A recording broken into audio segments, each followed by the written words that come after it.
Good morning. Amanda here, yet again. So this week and this month is all about living consciously. Like I've said, if you've seen some of my posts, it's about living unconsciously and living consciously, and what is the difference? So you might actually learn some things. Today I read a book, not the whole book, but I am in the middle of reading a book from Eckhart Tolle. Eckhart Tolle. I don't never quite know how to pronounce his name. From The Power of Now, which is what the book is called. Now, he told us a story today about a duck with a human mind. So I've decided it was so good that I decided to tell you the story about the duck with the human mind. It's a metaphor, which is a wonderful word.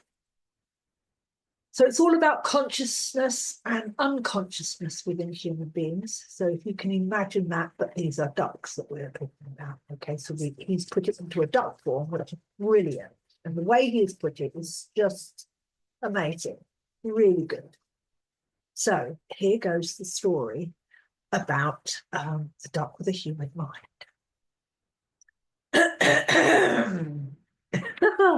Okay, so two ducks get into a fight,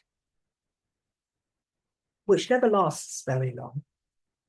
Have you seen that before? Have you seen that two ducks, they fight for about, not even a minute, a couple of seconds, and then it's all over and they go their separate ways? I've seen it several times. So they start this fight, they have this fight, and then they will separate and float off in the opposite direction. Then each duck will flap its wing a few times vigorously, thus gets rid of the surplus energy that has built up during the fight. I just want to stop back there just for a second. What happens is, sometimes when you see a runner just before a race, they will start jumping around, hopping around, shaking their energy, shaking their bodies, shaking their hands. What they are doing there, they are shaking off surplus energy from conversations. It's bringing them into this moment. And that's what that is for. That's what they are doing. They are shaking off the energy to get into focus. Okay, so that's what you can do if you feel like you want to do that. To shake off the energy, you can shake it off, no matter what energy. If you've been in an argument, shake the energy off. You do not want the energy to stay on you. It's really, really important. I've learned over the years, I've had some arguments in my lifetime. If I'd have known this, to shake off the energy, then maybe some of the illnesses that happened in my life would never have happened. We store all this bad energy within us. Anyway, back to the story. Meanwhile, so it gets rid of the surplus energy that is built up during the fight. After they flap their wings, they float on peacefully, as if nothing had happened. Now, if the duck had a human mind, it would keep the fight alive by thinking and making up a story about it, which I would say majority of us in our lifetime have done this. We keep things alive from a very long time ago. And if you really think about it, you have done this sometime in your life. Okay? Because this is what the human mind does. It loves a story. Everybody loves a story. Being an ex-publican for 27 years, I loved a story and I was a good storyteller. But now I tell stories like this. Okay, sorry. This would be the duck story if it had a human mind. Okay. So they've already had this fight, these two ducks, and now they're going, this is after the fight and after they have shaken off. I don't believe what he just did. He came within 5 inches of me. He thinks he owns the pond. He has no consideration for my private space. I will never trust him again. Next time, he will try something else, just to annoy me. I am sure he is plotting something already. But I am not going to stand for it. I am going to teach him a lesson that he won't ever forget. And on the story goes. The mind just spins it out into a tale. And if we're human, we then go and tell our best friend, and then that friend tells another friend, and then all of a sudden the story is alive all over the place. Gossip. So some of these stories can lead up to days, months, and years after the event. As far as the body is concerned, this is really important.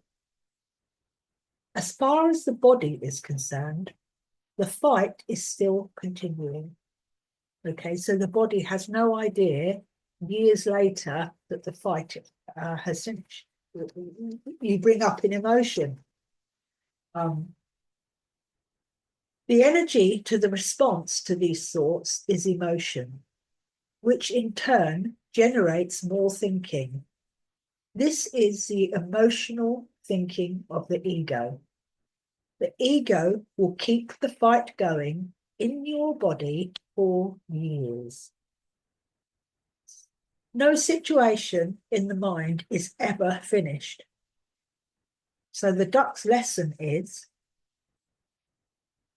i.e. your lesson in conscious thinking, flap your wings, which translate as letting go of the story, to the only place, go back to the place where your only power is, which is in this present moment. It's like, let's say, a chap or a lass broke your heart back in the 5th grade or 9th grade, or in fact, I'm so old now that I can't remember what grades are, but let's say in a relationship that somebody broke your heart when you were around 14 or 15. What you do is you hold on to this energy. It translates into an emotion. And then what the brain does, and it stores it, it's like, let's say the brain has a library. And what it does, it takes that hurt or that wound and it places it within the library, within your mind. Then when somebody else, 20 years later, says something to you in a certain way or does something to you, your brain will look into your library and go, oh, it's that emotion again, that emotion from when you were 14 or 15. So then it generates the emotion and it goes up into your body and it goes down into your bloodstream, and then all of a sudden you are reliving a situation of when you were 14.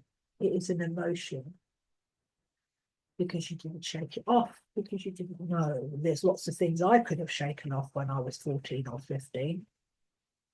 And I have carried a lot of things. And I do a lot of work on my emotional body. I can't believe the importance of how it makes you feel when you do this powerful work. I have learned so much about my life.